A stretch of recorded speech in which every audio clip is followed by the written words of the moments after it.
I've been going nonstop this morning, and it is what it is. This is what it's like in my house when we're all working and preserving. The kids are playing upstairs, my husband's doing dishes, and I am making our pumpkin seed milk for the first time. So cross your fingers. I hope this works, because if not, that's a lot of work for something that's going to be terrible. But let's go. I've got my Nama 2 juicer out, and the ratio is 1 cup of pumpkin seeds to 3 cups of water. I'm gonna see how that ratio is, because when I was looking up recipes for almond milk, my almond milk, it said the ratio was like 1 to 4. I was able to stretch it out to 1 to 6. So I will show you how I do the almond milk when we get to that stage. But I did 1 cup of these pumpkin seeds, and we're not done dehydrating yet. We've got 5 minutes left on those guys.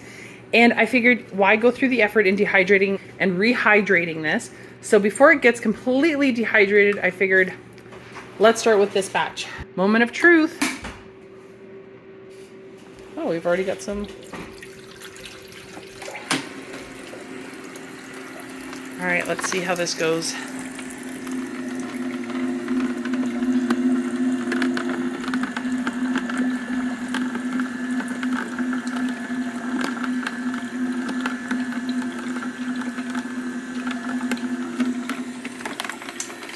The great thing about this is, say this was getting full, I could just go like that, walk away, and wow, we're getting quite a bit of pulp. And it's really dry, wow.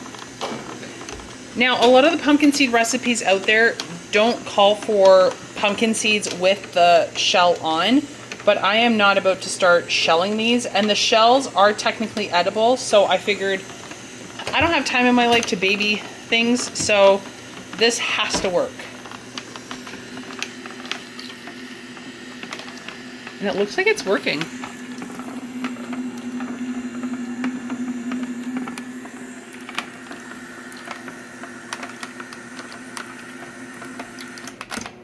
The milk has a bit of a green tint to it, which is pretty cool. And just because I like to use every single last ounce, I reserve some of the water just to kind of clean this out.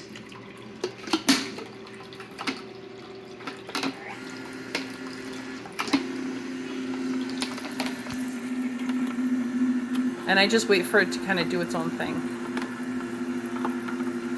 And there it goes.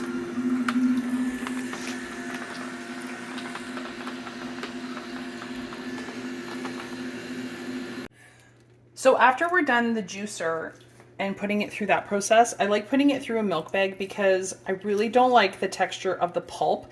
Now, I have done it where I have just put it in a blender and directly into a nut milk bag, but the amount of pulp that you get left over and just even like usable product is just so much more than this. And look, you get just this little nub, and it is an extra step. It is a bit of a pain in the butt, but for me, you save so much money, and I find it tastes so much better than the store-bought stuff, and that's all it is. So this is the pumpkin seed milk.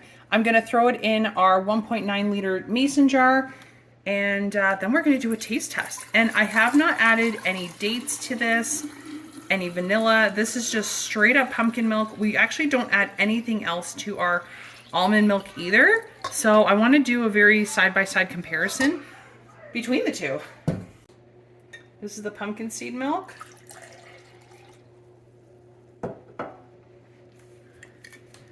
And this is our almond milk. It does separate a little bit. Oh, there's a huge color change difference. So you can see there's a huge color difference between the two. And let's go to the taste. All right, pumpkin seed milk. Doesn't smell like anything. I feel like I'm wine tasting.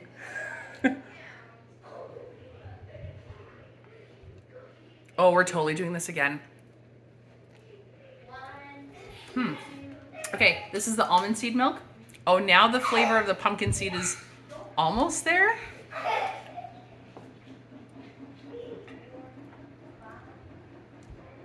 Yeah, so between the two, there's a color difference. Obviously, this has a little bit of a green tint to it, but I want to say like it's actually even less flavorful than almond milk. Now, this is straight out of the fridge. This is not, but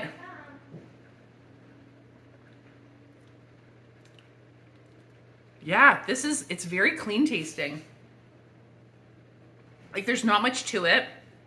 I would actually want to try out an extra cup of water just to see if we can thin it a little bit more, because this is 1 cup of almonds to 6 cups of water, and this is 1 cup of pumpkin seeds to 3 cups of water. So I would definitely want to do more, like 1 more cup of water, and see at what point it's too thin. But yeah, this is delicious. You try. It's so good.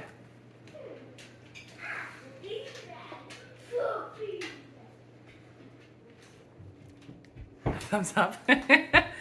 All right, so my experiment is actually, it's a great success. I love it. So I'll see you guys on the next episode. Thanks for joining me, and I'll see you guys again soon. Bye.